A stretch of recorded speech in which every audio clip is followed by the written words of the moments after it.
ഞാൻ വന്നിടില്ലേ. അല്ലൽ നിറയുന്നോരൻ മനസ്സിൻ ഭാരം താങ്ങില്ലേ. കണ്ണിൽ നിറയുന്നോരൻ നീർമുത്തിന്നു അറിയില്ലേ.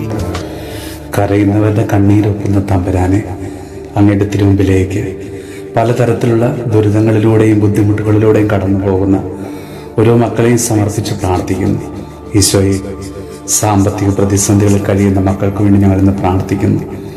വീടും സ്ഥലവും പണയം വെച്ച് ബിസിനസ് നടത്തി തകർന്നവര്, സമ്പത്ത് മുഴുവൻ പണമിടപാടുകൾ നടത്തി വലിയ ബാധ്യതയിൽ കഴിയുന്നവർ, ബിസിനസ്സിനും മറ്റു പണമിടപാടുകൾക്കായി ഒത്തിരി പണം ഇറക്കിയിട്ട് തിരിച്ചു കിട്ടാതെ ബുദ്ധിമുട്ടുന്നവര്, ഉള്ള കിടപ്പാടം പോലും നഷ്ടപ്പെട്ടവര്, മറ്റുള്ളവർക്ക് കൊടുക്കാനുള്ളത് കൊടുക്കാനാവാതെ വിഷമിക്കുന്നവര്, മറ്റുള്ളവരുടെ മുമ്പിൽ പരിഹാസപാത്രമായി നിൽക്കേണ്ടി വരുന്നവര്, പലതരത്തിലുള്ള മാനസിക സമ്മർദ്ദങ്ങളിലൂടെ കടന്നു പോകുന്നവര്, ഈശോയെ, അവരുടെ എല്ലാം ജീവിതത്തിലേക്ക് നീ ഇന്ന് കടന്നു ചെല്ലണമേ.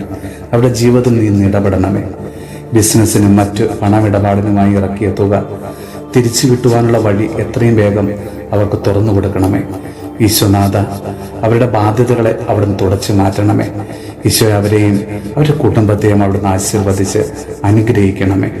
നമ്മുടെ കർത്താവ് ഈശോ മിശിഹായുടെ കൃപയും പിതാവായ ദൈവത്തിന്റെ സ്നേഹവും പരിശുദ്ധാത്മാവിന്റെ സഹവാസവും പരിശുദ്ധ അമ്മയുടെയും വിശുദ്ധ യോസേപ്പ് പിതാവിന്റെയും മാധ്യസ്ഥവും വിശുദ്ധ കുരിശിന്റെ സംരക്ഷണവും നമ്മളോടും നമ്മുടെ ഭവനത്തോടും നമ്മുടെ ഇന്നത്തെ എല്ലാ പ്രാർത്ഥനാ നിയോഗങ്ങളോടും കൂടെ ഉണ്ടാകുമാറാകട്ടെ, ഇപ്പോഴും എപ്പോഴും എന്നേക്കും. അമ്മേ അമ്മേ എന്നോതിക്കരയുന്നെന്നെ നീ, കടലിൻ ചുഴിയിൽ നിന്നും കരയിൽ